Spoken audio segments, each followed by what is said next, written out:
Hey guys, welcome back to Bro Builds, and in today's video we're going to be epoxy coating the floors in the shop.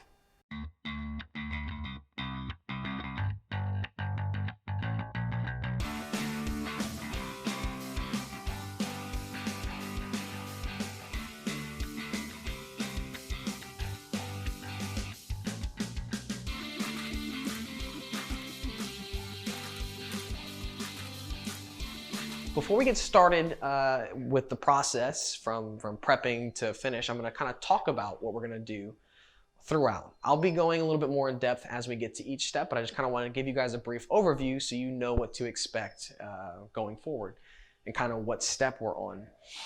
So first we're going to need to sweep and prep the floors with a degreasing compound, really clean up everything that's sitting on the concrete, make it look kind of like new. Then we're going to need to patch any cracks that we have in the concrete, and there's none in the portion that we're currently standing in, but in this older portion over here, there are a few cracks. I mean, it's 20 plus years old on that side, so it is understandable that there's some cracks and divots in the concrete that we need to fill. So we're going to do that. Then we are going to etch the concrete, and what this does is it allows the epoxy to bond to the top of the concrete rather than just simply sit on top of the concrete. There's a big difference there, because if your epoxy is sitting on top of the concrete, then it's just going to peel and chip away and all of your hard work would have been for nothing. What's nice though is for the epoxy step, the last step, we are using this Rust-Oleum Rocksolid product, and it actually comes with the etching that we need. Not a sponsor, by the way. I wish they were, but I did have to pay for all this myself. I've seen a lot of recommendations from other YouTubers who have done this similar process with this Rust-Oleum product, and I'll link those videos down below. But I will let you know kind of how I fare at the end of all this and how this product stands up. Because one thing about those two videos that I'll be linking down below is they had some newer, well-maintained concrete.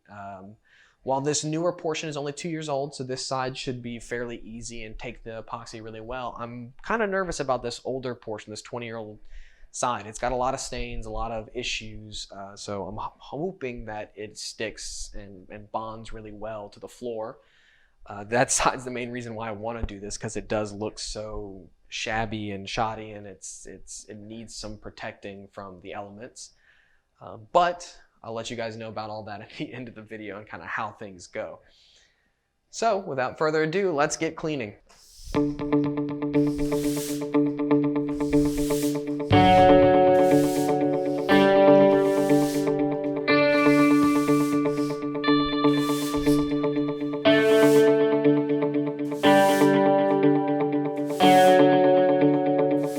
Hey guys, so we just finished sweeping out the garage.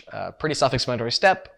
Most people will have to do that step. Even if you do have new concrete, there will probably be some kind of debris on it, something that you need to sweep off. So go ahead and take care of that if you need to.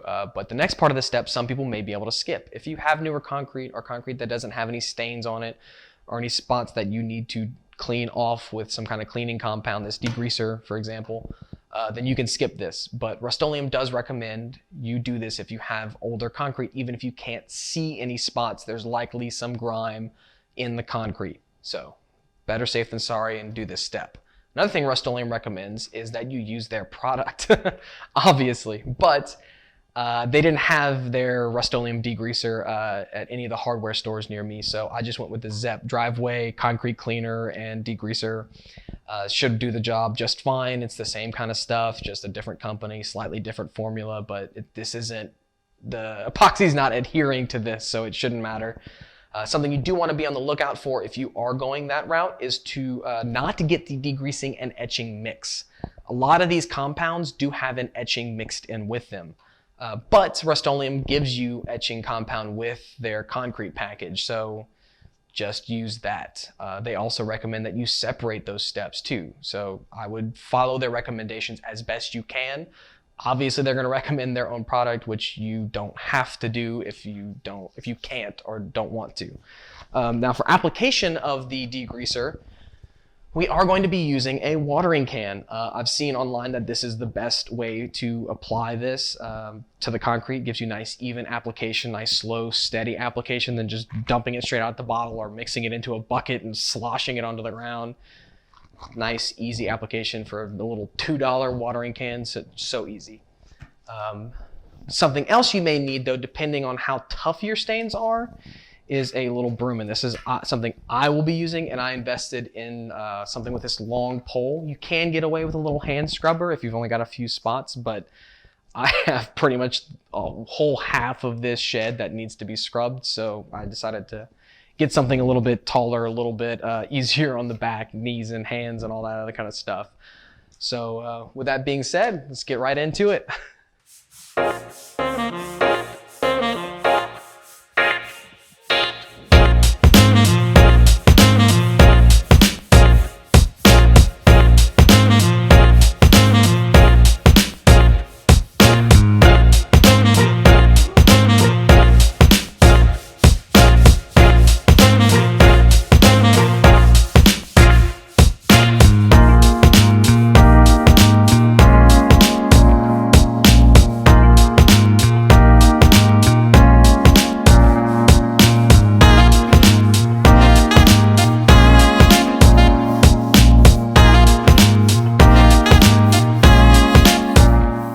Well guys, we finished degreasing, and I don't know how much I'm keeping in the video, but I kind of messed up there. I bought a squeegee for that process and it didn't attach to any of the poles that I owned, so I had a squeegee head and no long pole to attach it to.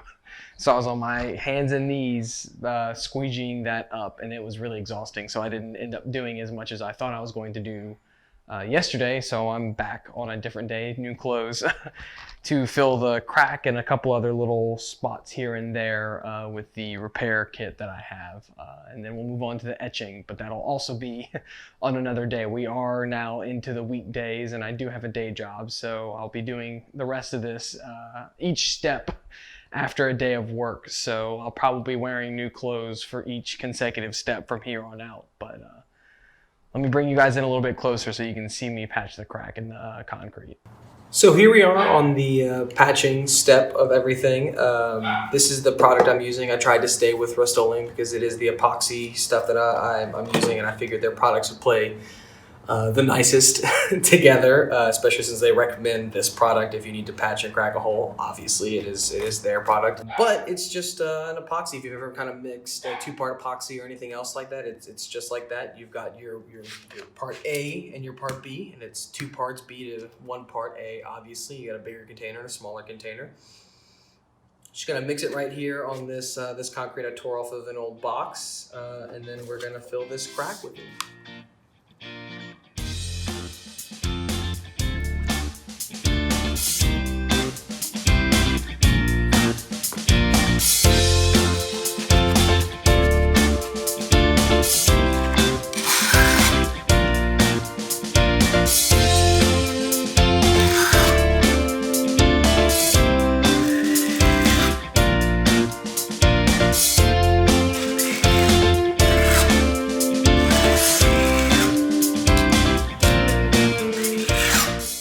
So I finished filling the crack yesterday, and today we will be etching the concrete. The reason why I had to wait between days is because the patch kit that I used needed 8 hours to cure, so finished it up last night, waited overnight, and most of today just to be sure that it was sealed and cured and complete. Now I'm going to etch, which is the 3rd step of the process. Again, kind of how I mentioned at the beginning of the video, not all of you will have to etch. If you do already have some kind of epoxy coating down, you can go straight from the cleaning process into the epoxy process. You just want to make sure that you have a really clean surface when you do. And for those of you who are etching, you really want to etch, or you really want to seal the concrete with the epoxy as soon as the etching is dry. You really don't want to wait too long and let dust settle, because this etching process is going to work to get all the dirt off of the surface and out of the pores of the concrete. That's really what helps the epoxy bond to the top of the concrete rather than just sit on top, cleans out those pores and even kind of roughs up the surface a little bit, kind of like sandpaper does to any kind of project. You never really want to put a finish on a completely smooth surface because it doesn't have anything to grab onto, and you run the risk of it chipping or flaking off, similar to this epoxy process. But without further ado, I'm going to get right to it.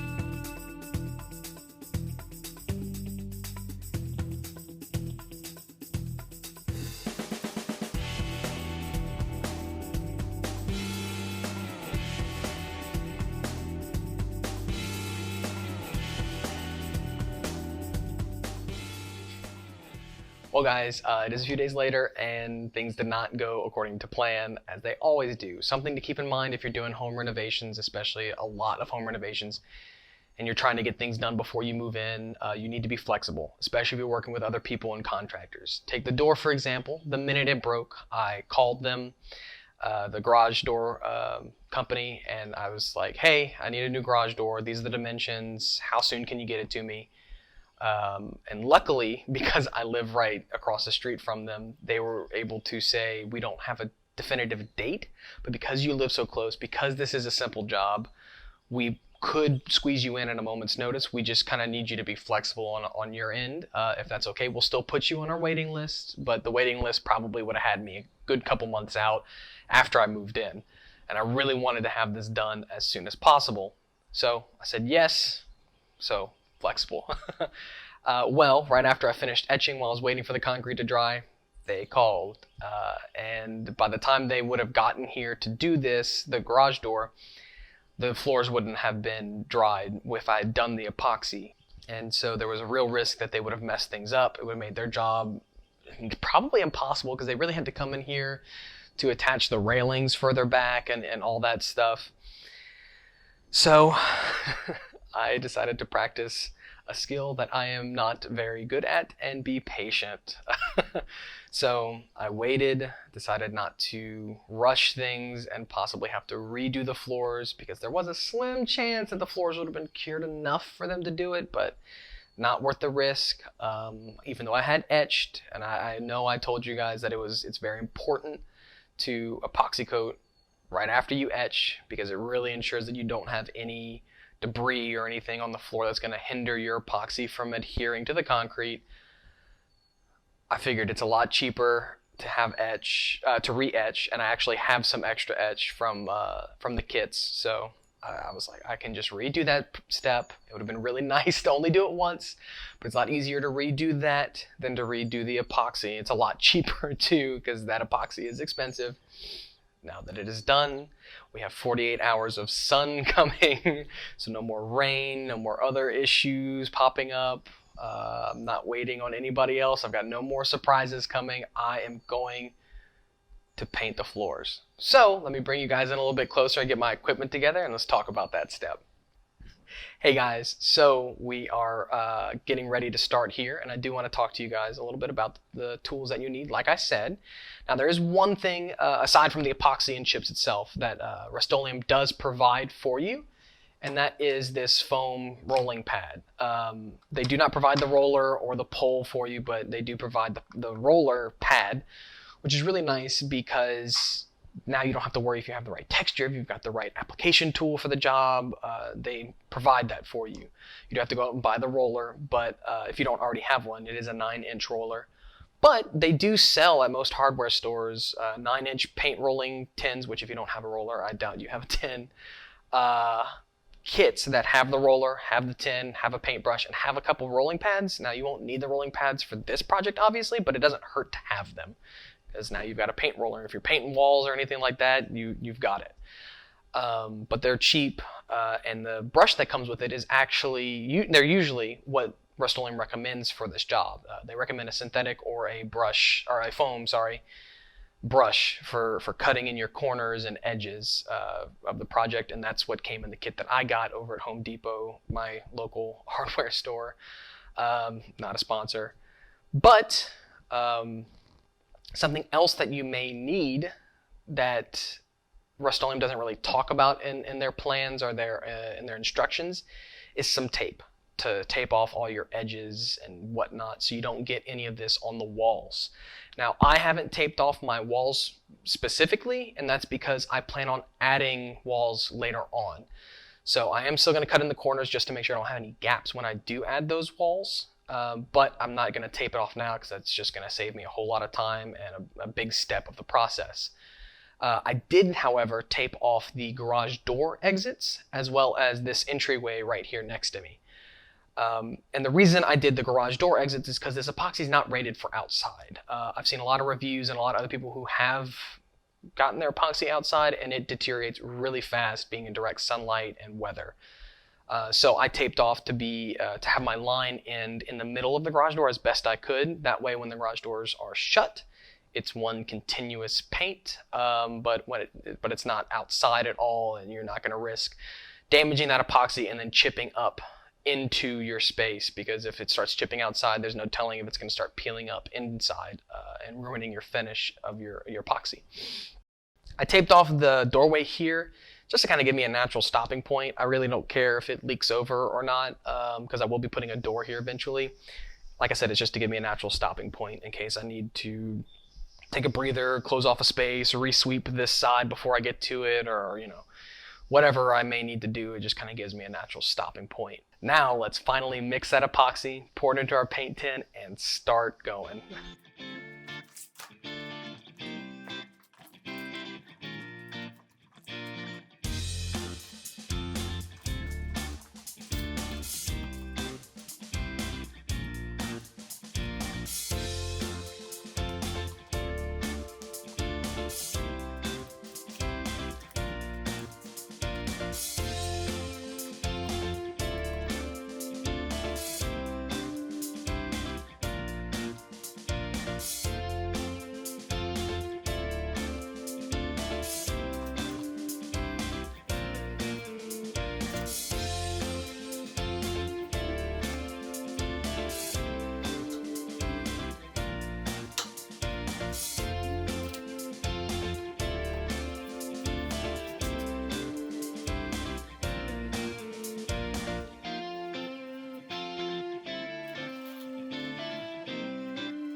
Well guys, it's a few days later, and it's finally time to look at the finished floors.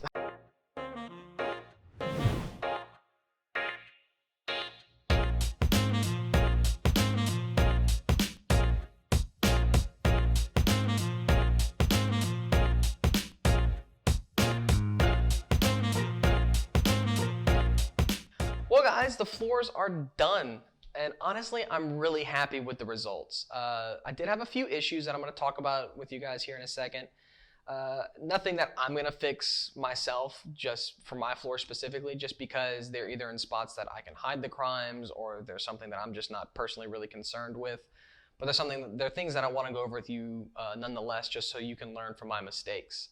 So the first issue that I had, actually the only issue that I had during the finishing process, had to do with the flakes. And the first of those issues had to do with the application of them. I tried to shake the flakes out of the bag to get an even application, because all the videos I watched and articles that I read, that seemed to be the easiest way to apply them to the floor in a consistent way. But they are in a Ziploc bag, so that little Ziploc mechanism at the end of the bag did cause them to clump and then dump out a lot a few times on me.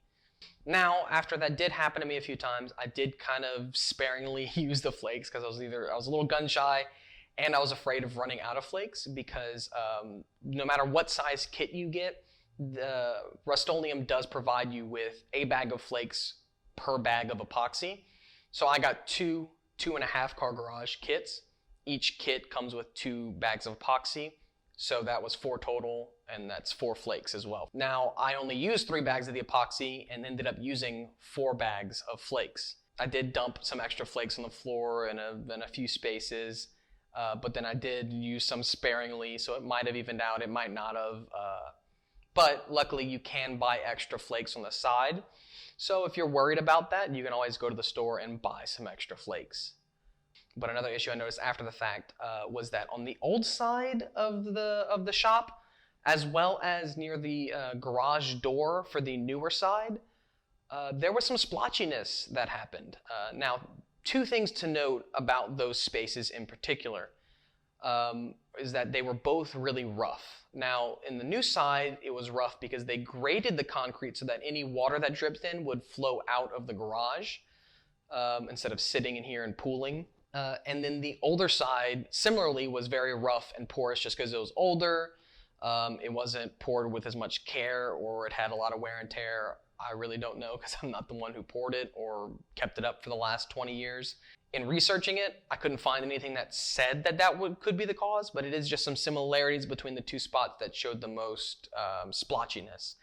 But this newer side honestly doesn't have nearly as much splotchiness as the older side, so I really think it has to do with the age of the concrete rather than the etching process. So now I just need to move all my tools in here, which are currently all in the garage, which will free up space for our next project, which will be back in the house, and we will be tackling the laundry room. Now, expect that to be a little bit of a multi-part process, but I guess until next time.